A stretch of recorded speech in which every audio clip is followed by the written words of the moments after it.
नमस्कार दोस्तों। मैं आर सरकार करंट अफेयर्स की इस नए वीडियो में आप सभी का स्वागत है। आज हम लोग करंट अफेयर्स के संबंधित जिन टॉपिक्स को देखेंगे उसके बारे में देख ले कि कौन कौन सा टॉपिक आज हम लोग देखेंगे। इससे संबंधित प्रश्नों को हल करेंगे। 10वां अंतर्राष्ट्रीय सम्मेलन 2025 कहाँ हुआ? Fourth no money for terror, no money for terror सम्मेलन 2025 कहाँ हुआ? लोकसभा अध्यक्ष ओम बिरला जो हैं उन्होंने जो है पेंशन से संबंधित एक समिति, सॉरी, आयकर विधेयक से संबंधित एक समिति गठित किया है। किनकी अध्यक्षता में इस समिति का गठन किया गया है? 10वां स्मार्ट सिटीज इंडिया एक्सपो जो है 2025 कहाँ होगा? मणिपुर में जो राष्ट्रपति शासन लागू हुआ है, राष्ट्रपति शासन क्या होता है, कितनी बार मणिपुर में राष्ट्रपति शासन लागू हुआ, इसके बारे में जानेंगे। 12वीं अखिल भारतीय पेंशन अदालत जो है 2025 क्या है? सुक्री बोमगोड़ा, जिनका हाल ही में निधन हो गया है, इनका संबंध किस क्षेत्र से है? महाकुंभ पर ऐतिहासिक डाक टिकट किसने जारी किया? पंडित प्रभाकर कार्केकर, उनका निधन हो गया है। वानुआतु देश जो है उसके नए प्रधानमंत्री कौन बने हैं? फोर्थ यूरोपीय संघ सहकारी मंच 2025 कहाँ हुआ? काशी तमिल समागम, काशी और तमिल का समागम जो हुआ है 3.0 2025 में कहाँ हुआ है और किन किन बातों पे इसमें चर्चा हुई?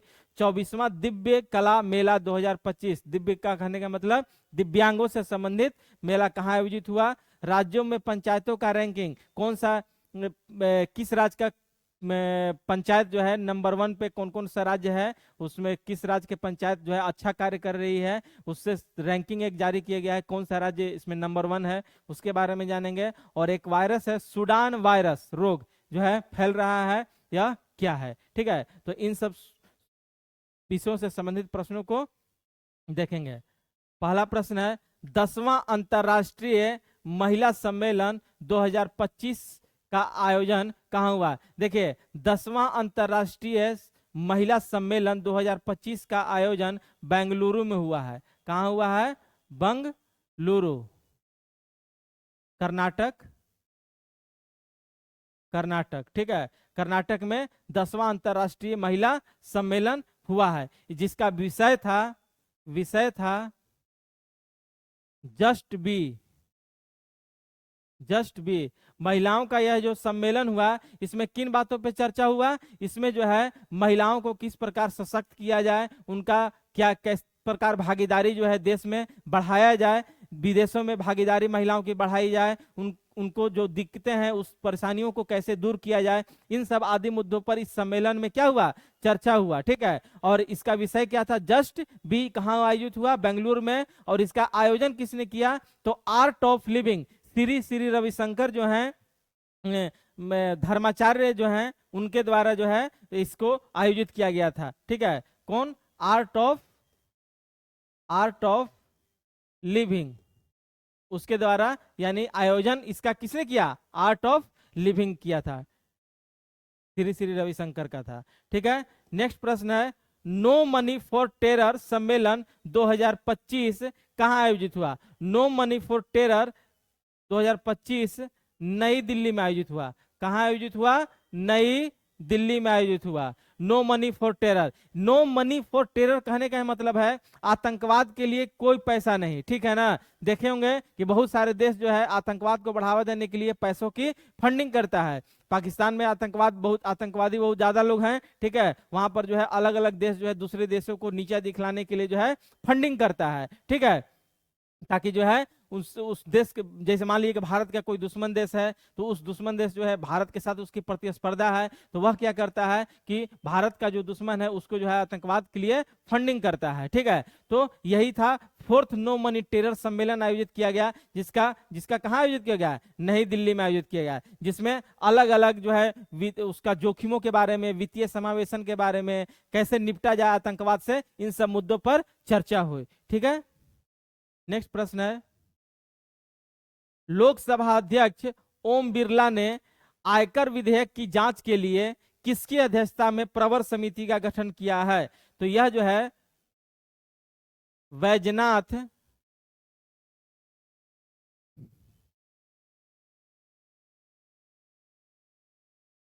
पांडा, किसकी अध्यक्षता में गठित किया गया है?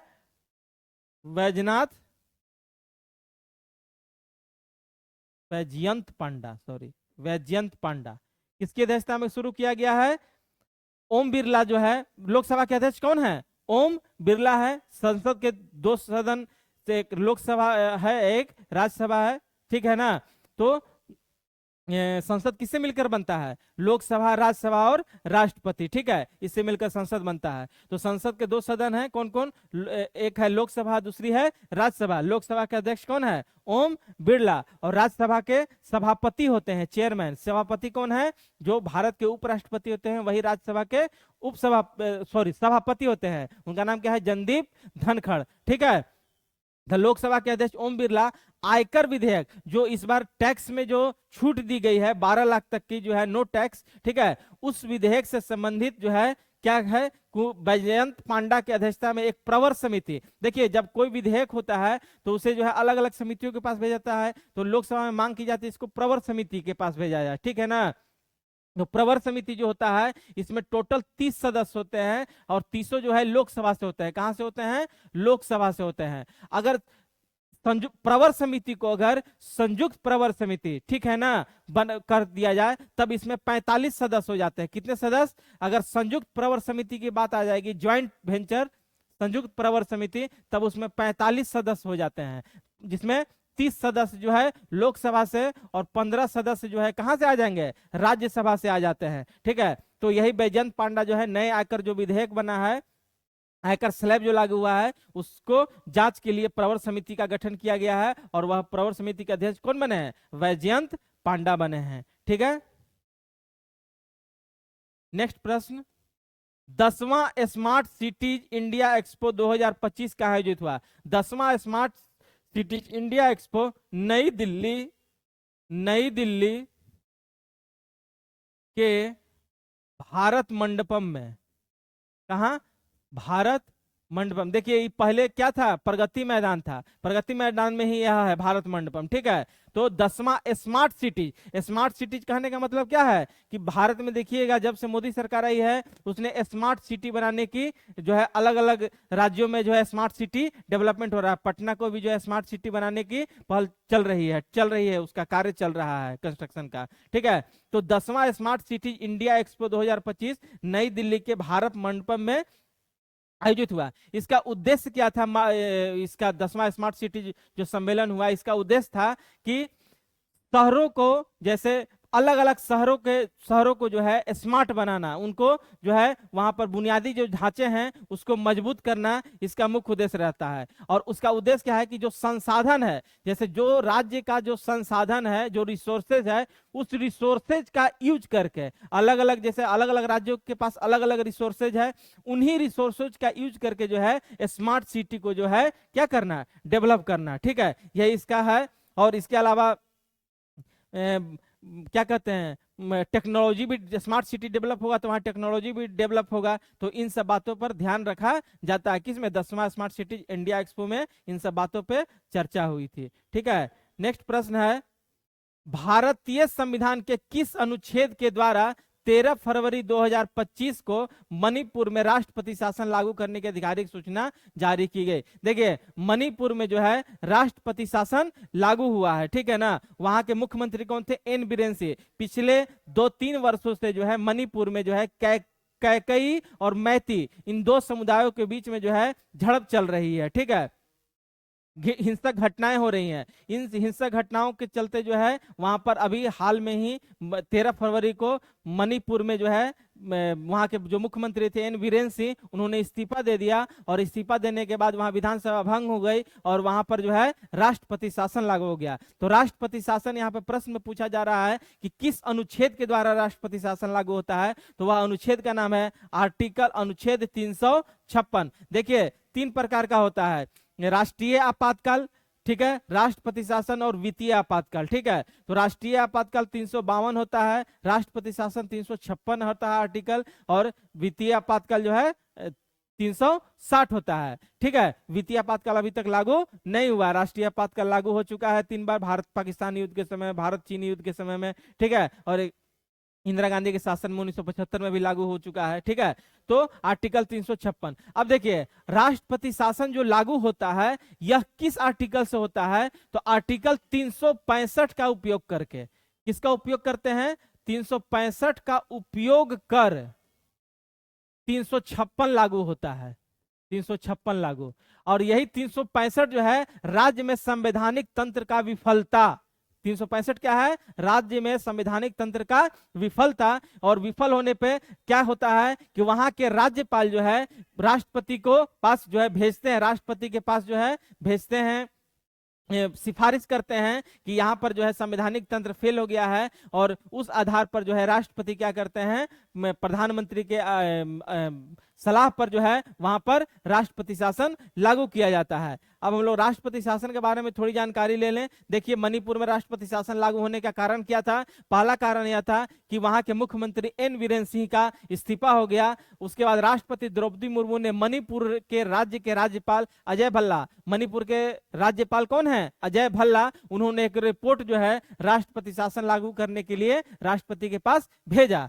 मणिपुर में जो है पिछले 2 वर्षों से मैतेई और कुकी समुदाय के बीच में क्या हो रहा है? लड़ाई। मैतेई समुदाय जो है जमीन के स्तर पे, मतलब कहने का मतलब है कि इसे पहाड़ी क्षेत्र के नीचे रहते हैं और कुकी समुदाय पहाड़ी क्षेत्र के ऊपर रहते हैं। इन्हीं दोनों के बीच में चल रहा है, ठीक है। राष्ट्रपति शासन 356 है आर्टिकल नंबर। इन्हें किसी राज्य में संवैधानिक तंत्र के विफलता या कमजोर पड़ने पर लगाया जाता है। इसे लागू करने के लिए संबंधित राज्य के राज्यपाल राष्ट्रपति की रिपोर्ट भेजते हैं। अभी मैंने बताया कि राज्यपाल राष्ट्रपति की रिपोर्ट भेजते हैं और फिर वहां पर राष्ट्रपति कैबिनेट सलाह, जो प्रधानमंत्री की अध्यक्षता वाली कैबिनेट होती है, वह सलाह देती है कि हाँ यहाँ पर लागू किया जाए राष्ट्रपति शासन, तो लागू होता है, ठीक है।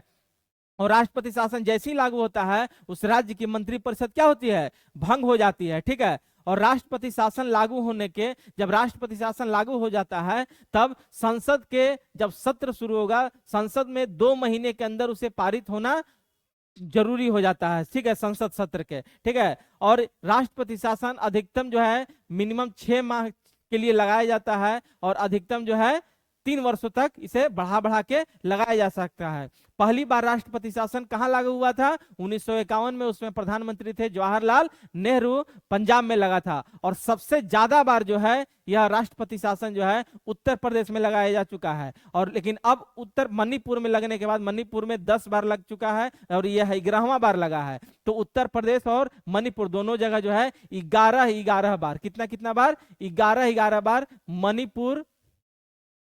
मणिपुर और यूपी, इन दोनों जगहों पर जो है उत्तर प्रदेश 11 बार लग चुका है। यही था क्या? राष्ट्रपति शासन, ठीक है।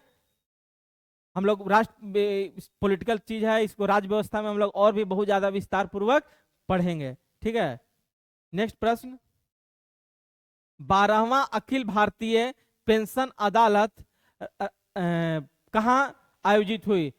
क्या है? 12वीं अखिल भारतीय पेंशन अदालत कहां आयोजित हुई? तो यह कहां आयोजित हुई? नई दिल्ली में। देखिए ये क्या है पेंशन अदालत की, रिटायर करने के बाद लोगों को पेंशन मिलता है या फिर अलग अलग सरकार के द्वारा भी घोषणा किया जाता है कि वृद्धजन पेंशन योजना, बहुत सारी पेंशन योजनाएं भी चलती है। तो उन पेंशनों से संबंधित अगर लोगों को समस्या होती है तो उस समस्या से निपटने के लिए जो है एक अदालत बनाई गई है। वही अदालत 12वीं अखिल भारतीय पेंशन अदालत 2025, जिसका आयोजन कहां हुआ? नई दिल्ली में हुआ, ठीक है। नेक्स्ट प्रश्न देखिए, हाल ही में सुकरी बोम्मा गौड़ा का निधन हो गया। इनका संबंध किस क्षेत्र से है? तो इनका यह जो है क्या थी? लोक गायिका। क्या थी? लोक गायिका। कहां के? कर्नाटक के। कर्नाटक। जैसे अभी हाल ही में जो है बिहार की लोक गायिका कौन थी? शारदा सिन्हा, उनका निधन हो गया था। उसी प्रकार जो है कर्नाटक की लोक गायिका है सुकरी बोम गौड़ा, जिनका हाल ही में क्या हो गया है? निधन हो गया है, ठीक है ना। तो इनका निधन हो गया है, जिनका संबंध किससे था? लोक गायिका थी। नेक्स्ट प्रश्न, किसने ऐतिहासिक महाकुंभ 2025 पर स्मारक डाक टिकट जारी किया गया? देखिए अभी महाकुंभ जो है हमारे देश का ही नहीं पूरे विश्व का सबसे बड़ा धार्मिक आयोजन हो गया है महाकुंभ, जहां पर करीब 68 लाख लोगों ने क्या किया? स्नान किया है। तो यह महाकुंभ पर जो है एक स्मारक डाक टिकट जारी किया गया है। तो प्रश्न पूछा जा रहा है किसने जारी किया, तो यह जो है ज्योतिरादित्य सिंधिया, ठीक है ना। कौन? केंद्रीय संचार मंत्री, केंद्रीय संचार मंत्री ज्योतिरादित्य माधवराव सिंधिया।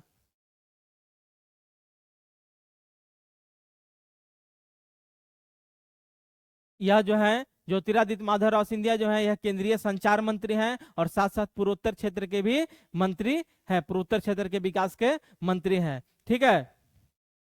इसमें जो है देखिए महाकुंभ जो है, यह महाकुंभ कब से शुरू हुआ है? 13 जनवरी से शुरू हुआ है और कब तक चला? 26 फरवरी, ठीक है। टोटल 45 दिन तक चला है, ठीक है ना। और इसमें अलग अलग मौके पे शाही स्नान हुआ है। इसमें इसका उद्घाटन किसने किया? जो डाक टिकट जारी किया ज्योतिराव एम सिंधिया। इसे श्री शंख सामंत द्वारा डिजाइन किया गया है। अब एग्जाम में ये भी पूछ सकता है कि जो डाक टिकट जो है इसको तैयार कौन किया है, तो श्री शंख सामंत, उनका नाम क्या है? श्री शंख सामंत। जिसमें इस जो डाक टिकट है उसमें 3 चीज को दर्शाया गया है। एक महर्षि भारद्वाज का आश्रम को उसमें दर्शाया गया है, स्नान, क्योंकि यहाँ पर महाकुंभ में क्या होता है? संगम, गंगा जमुना सरस्वती का संगम होता है, वहां पर स्नान लोग करता है, इसलिए स्नान को किया गया है। और अक्षय वट, अक्षय वट वहां पर प्रयागराज में क्या है? अक्षय वट है, जहां पर राम सीता लक्ष्मण जो है ठहरे थे। अक्षय वट है, वन है, वहां पर जो है इसमें जो डाक टिकट है उस पर इन 3 चीजों को अच्छे से दर्शाया गया है। महर्षि भारद्वाज का आश्रम जहां पर शिक्षा लिए थे, स्नान को और अक्षय वट, ये तीनों चीजों को उसमें डाक टिकट पर दर्शाया गया है, ठीक है। नेक्स्ट प्रश्न, हाल ही में पंडित प्रभाकर कारे पंडित प्रभाकर कारेकर का निधन हो गया, इनका संबंध किस क्षेत्र से था? तो इनका संबंध जो है शास्त्रीय गायक से था, शास्त्रीय गायक थे। शास्त्रीय यानी कि क्लासिकल सॉन्ग गाते हैं, शास्त्रीय गायक थे, ठीक है। कौन से गायक थे? शास्त्रीय गायक। इनकी प्रमुख रचना जो है, इनकी रचना जो है प्रमुख शास्त्रीय किनका? पंडित प्रभाकर कारेकर का वक्रतुंड महाकाय, है ना। वक्रतुंड महाकाय सूर्यकोटि संप्रभा निर्विघ्नं कुरु मे देव सर्व कार्येषु सर्वदा, ठीक है। तो यह पंडित प्रभाकर कारेकर जो है शास्त्रीय गायक थे जिनका निधन हो गया हाल ही में, और इनकी रचना का नाम क्या था? वक्रतुंड महाकाय, ठीक है। तो एग्जाम में पूछ सकता है कि कौन सा इनका रचना था, प्रसिद्ध रचना, ठीक है। नेक्स्ट प्रश्न, वानुआतु के नए प्रधानमंत्री कौन बने हैं? वानुआतु एक देश है, प्रशांत महासागर, दक्षिणी प्रशांत महासागर में स्थित एक देश है वानुआतु। उसके नए प्रधानमंत्री कौन बने हैं? तो उनका नाम है जोथम नापत, जोथम नापत। देखिए नाम वगैरह, निधन वगैरह ये सब डेली क्लास में याद कर, डेली क्लास के बाद जो है उसको रिवीजन कीजिएगा तो याद रहेगा, नहीं कीजिएगा तो नहीं याद रहेगा, क्योंकि एग्जाम में क्या आएगा नहीं आएगा किसी को कुछ पता नहीं है, ठीक है। लेकिन यह सब एग्जाम में आते रहते हैं, किसी न किसी एग्जाम में आते रहते हैं, जो भी एग्जाम दे दीजिएगा आप लोग, ठीक है। तो इसलिए याद रखिए इस सबको। जो वानुआतु के नए प्रधानमंत्री कौन बने? जोथम नापत। वानुआतु क्या है? एक देश है, देश है जो कहाँ स्थित है? दक्षिण पश्चिम प्रशांत प्रशांत महासागर में, ठीक है। दक्षिण पश्चिम प्रशांत महासागर में, जिसकी राजधानी कौन सा है? पोर्टी विला है इसकी राजधानी, पोर्टी विला इसकी राजधानी है, राजधानी। अब मुद्रा क्या है? वातु, वातु, वातु क्या है इसका? मुद्रा है। किसका? वानुआतु का मुद्रा वातु है, राजधानी पोर्टी विला है, ठीक है। और यह दक्षिण प्रशांत दक्षिण प्रशांत महासागर में स्थित है, ठीक है। और वहां के प्रधानमंत्री कौन नए चुने गए हैं? जोथम नापत। नेक्स्ट प्रश्न, फोर्थ यूरोपीय संघ, फोर्थ यूरोपीय संघ शहरी मंच 2025 का आयोजित हुआ। प्रश्न है कि चौथा संस्करण भारतीय यूरोपीय संघ शहरी मंच 2025 का चौथा संस्करण कहाँ हुआ? तो यह जो है कहाँ हुआ? नई दिल्ली में हुआ। कहाँ हुआ दोस्तों? नई दिल्ली में, नई दिल्ली में आयोजित हुआ। ठीक है, इसमें जो है शहरी विकास के लिए जो है इस सम्मेलन हुआ कि शहरों का किस प्रकार विकास किया जाए। शहरों के विकास के लिए अलग अलग प्रकार के सम्मेलन होते हैं, जिसमें से एक सम्मेलन यह था भारत यूरोपीय संघ। इसमें भारत और यूरोपीय संघ के देशों के जो शहर हैं उनको विकसित करने के लिए जो है यह सम्मेलन आयोजित हुआ था, जिसका आयोजन कहाँ हुआ? नई दिल्ली में हुआ था। आयोजन नई दिल्ली में हुआ। उद्देश्य क्या था? संधारणीय शहरी विकास के लिए एकीकृत दृष्टिकोण की दिशा में काम करना। ठीक है ना, यानी कि जो दृष्टिकोण होना चाहिए वह कैसा होना चाहिए? शहर के विकास के लिए इंटीग्रेटेड होना चाहिए। ठीक है, इस कार्यक्रम के माध्यम से दोनों देश टिकाऊ शहरी मॉडल, यानी कि जो शहर का विकास किया जाए वह टिकाऊ हो, ऐसा नहीं कि पुल बनाए या पुल गिर जाए कल ही। ठीक है, तो उस तरह का नहीं, टिकाऊ शहरी मॉडल होना चाहिए। सार्वजनिक निजी निवेश, यानी कि जो निजी निवेश होगा, यानी कि प्राइवेट सेक्टर का जो निवेश होगा शहर विकास के लिए, वह जो है सार्वजनिक निजी निवेश होना चाहिए। जलवायु कार्रवाई, आपदा जोखिम न्यूनीकरण, यानी कि हर चीज से, यानी कि शहर को ऐसा बनाया जाए जो किसी भी आपदा से भी निपटा जा सके आसानी से। ठीक है, जब पर्यावरण के अनुकूल शहर बसाया जा सके, तो इस तरह के लिए एक आयोजन हुआ। भारत यूरोपीय संघ मिलकर जो है आयोजन किया। ठीक है, नेक्स्ट प्रश्न है काशी तमिल समागम 3.0 2025 का मुख्य विषय क्या है? तो इसका मुख्य विषय था महर्षि अगस्त्य। महर्षि अगस्त्य मुनि महर्षि थे। ठीक है ना, ये काशी तमिल समागम। काशी तमिल समागम कहने का मतलब होता है काशी जो वाराणसी के पास से स्थित है, वाराणसी ठीक है ना में ही स्थित है काशी। ठीक है, और तमिल, इन दोनों की संस्कृतियों को क्या होगा? दोनों आपस में मिलकर एक दूसरे की संस्कृति को साझा करते हैं। ठीक है, वही सी संस्कृति, उसी समागम का नाम दिया गया है क्या? काशी तमिल समागम, जिसका मुख्य विषय क्या था? महर्षि अगस्त्य। महर्षि अगस्त्य। देखिए आयोजन कहाँ हुआ? वाराणसी में। उद्देश्य क्या था? इन दोनों जगहों के, काशी और तमिल, संस्कृति, वहां की सभ्यता, ज्ञान के दो अस्थायी केंद्रों काशी व तमिलनाडु के बीच गहरे संबंधों को सजोने, मनाने व मजबूत करने, यानी इन दोनों जगहों के जो सभ्यता है, संस्कृति है, उसको संजोना। ठीक है ना, और उसको आगे बढ़ाना। सभ्यता और संस्कृति में क्या अंतर है?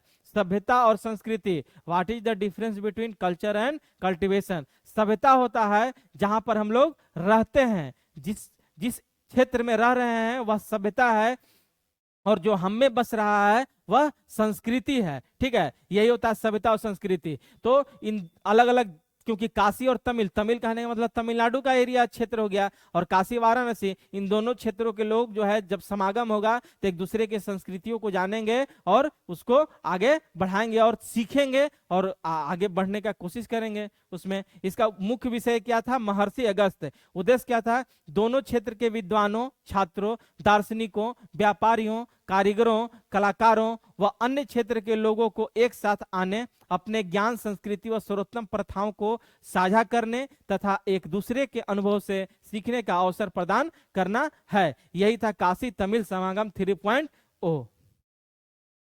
नेक्स्ट प्रश्न है दिव्य कला मेला 2024 का आयोजन कहां हुआ? दिव्य कला मेला 2024 का आयोजन गुलशन ग्राउंड। कहां हुआ? गुलशन ग्राउंड। कहां है गुलशन ग्राउंड? जम्मू में स्थित है गुलशन ग्राउंड। ठीक है, दिव्य यहां पे कहने का मतलब होता है क्या? दिव्यांग। दिव्यांग, देखिए दिव्यांग कला मेला कहने का मतलब होता है कि दिव्यांगों के लिए जो है अलग अलग प्रकार के उपकरण हैं, और उन्हीं उपकरणों के लिए एक मेला लगा। ठीक है ना, उसी का नाम दिया गया है दिव्यांग कला मेला, दिव्य कला मेला। और यह कैवा संस्करण था? 24वां संस्करण था, जिसका आयोजन कहाँ हुआ? गुलशन ग्राउंड जम्मू में हुआ है। ठीक है, देखिए गुलशन ग्राउंड जम्मू। उद्देश्य क्या था? देश भर के दिव्यांग उद्यमियों, कारीगरों, क्योंकि दिव्यांगों के लिए जो उपकरण बनाए जा रहे हैं उद्यमी ही बना रहे हैं, तो और कारीगर जो बना रहे हैं हस्तनिर्मित उत्पादों, कौशल और शिल्प कला को प्रदर्शित करना, ठीक है ना। जो दिव्यांग उद्यमी है, ठीक है ना, वह जो है अपने हस्तकला से जो है जो चीज बना रहे हैं, जो दिव्यांग है लेकिन फिर भी जो है वह क्या कर रहे हैं, सेवा कर रहे हैं, अलग अलग प्रकार के वस्तुएं बना रहे हैं, ठीक है ना। तो उनके बनाई गई वस्तुओं का क्या करना, प्रदर्शनी करना। इसमें जो है गृह के साज सज्जा की वस्तुएं, जीवन शैली की वस्तुएं, ठीक है, लेखन सामग्री, वस्त्र परिधान, खिलौने, उपहार, पर्यावरण अनुकूल उत्पाद, पैकेट बंद खाद्य पदार्थ, निजी उपयोगी वस्तुएं, इन सब चीजों का वहां पर मेला में क्या हुआ, प्रदर्शनी हुआ, ठीक है, ताकि उनको उनका हौसला और क्या हो, बढ़े और इस क्षेत्र में और ज्यादा योगदान अपना दे सके। यही था 24वां दिव्य कला मेला। नेक्स्ट प्रश्न है, भारतीय लोक प्रशासन संस्थान द्वारा राज्यों में पंचायतों का अंतरण की स्थिति, एक सांकेतिक साक्ष्य आधारित रैंकिंग 2025 में शीर्ष स्थान किसे, शीर्ष 5 राज्य कौन कौन है। देखिए तो इसमें सबसे 5 राज्य, सबसे नंबर 1 पे कौन था, कर्नाटक, 1 नंबर पे कर्नाटक, सेकंड पे केरल, द्वितीय स्थान केरल का है, तृतीय स्थान तमिलनाडु, तमिलनाडु, फोर्थ स्थान महाराष्ट्र, महाराष्ट्र, और फिफ्थ स्थान जो है उत्तर प्रदेश। देखिए पंचायतों से संबंधित, पंचायत राज्य के जो पंचायत हैं, कौन राज्य के पंचायत जो है अच्छा, उनका रैंकिंग जो जारी किया गया है पंचायतों का उन राज्यों के लिए, ठीक है, कि किस राज्य के पंचायत अच्छा कार्य कर रहे हैं, कैसे कर रहे हैं। तो उसमें सबसे नंबर 1 पे कौन है, कर्नाटक है, 2 नंबर पे केरल है, 3 नंबर पे तमिलनाडु है, 4 नंबर पे महाराष्ट्र है, और 5 नंबर पे उत्तर प्रदेश है, ठीक है। तो इसको याद रखिएगा रैंकिंग को। यह किसके द्वारा जारी किया गया, भारतीय लोक प्रशासन संस्थान, ठीक है ना, इंडियन पब्लिक एडमिनिस्ट्रेशन इंस्टीट्यूट, ठीक है, द्वारा जारी किया गया है। नेक्स्ट प्रश्न है, हाल ही में 2025 में सूडान वायरस रोग के प्रकोप की पुष्टि किस देश में हुई है। तो यह कहां हुआ है पुष्टि, हाल ही में 2025 में सूडान वायरस रोग के प्रकोप की पुष्टि किस देश में हुई है। यह हुआ है युगांडा में, युगांडा। मैंने पहले भी बताया था, युगांडा नाम 2-3 बार आ चुका है क्लास में। युगांडा की राजधानी कहाँ है, कंपाला, ठीक है। तो युगांडा में ही सूडान वायरस रोग के प्रकोप की पुष्टि हुई है। अब सूडान वायरस रोग क्या है, देखिए इसके बारे में, सूडान वायरस रोग क्या है।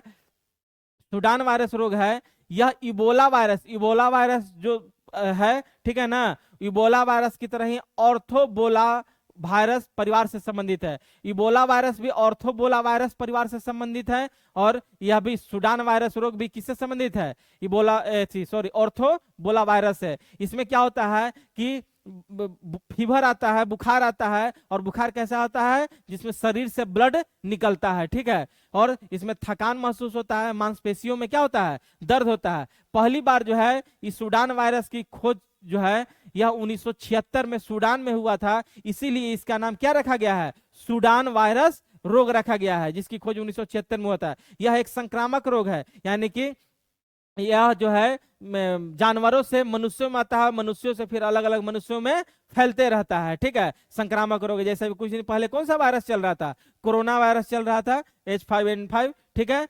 अब युगांडा, यह युगांडा में भी संबंधित, युगांडा से संबंधित अभी आया है, वहां पे फैल रहा है। तो राजधानी कहाँ है इसका, कंपाला। राष्ट्रपति कौन है, योवेरी मुसेवेनी, और प्रधानमंत्री वहां के कौन बने हैं अभी हाल ही में, अपोलो सिबाम्बे। कौन बने हैं, अपोलो सिबाम्बे। तो याद रखिए सूडान वायरस जो है यही है। और हमारा ऑफलाइन बैच, ऑनलाइन बैच से संबंधित जानकारी चाहते हैं तो इस नंबर पर संपर्क कीजिए। अब बहुत जल्द जो है होली के बाद जो है शुरू होगा बैच, बीपीएससी बिहार दरोगा के लिए स्पेशल बैच शुरू होगा, जीके जीएस का, और टेस्ट सीरीज वगैरह सब कुछ शुरू होगा।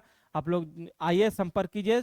अगर किसी प्रकार की जानकारी चाहिए तो नंबर पर संपर्क करिए, नहीं तो कार्यालय में आके संपर्क कीजिए, आपको डेट बताया जाएगा। और हमारा पता है near Rimjhim hotel, corner of Ramna road, Naya Tola, Bhikhna पहाड़ी, पटना 4। और हमारा वीडियो अगर अच्छा लगता है तो लाइक कीजिए, सब्सक्राइब कीजिए, शेयर कीजिए, ठीक है। और सपनों को पाने के लिए जागना पड़ता है, नींद में तो हर कोई सोता है। देखिए, सपनों को पाने के लिए अगर आपका सपना है सरकारी नौकरी लेना, आगे बढ़ना जीवन में, तो आपको जागना पड़ेगा, क्योंकि अगर नींद में तो क्या होता है, सब कोई सोता है, नींद में तो सब लोग सोते हैं, इसलिए सपनों को पाने के लिए आपको जागना पड़ेगा, ठीक है। तो इसी बातों के साथ धन्यवाद।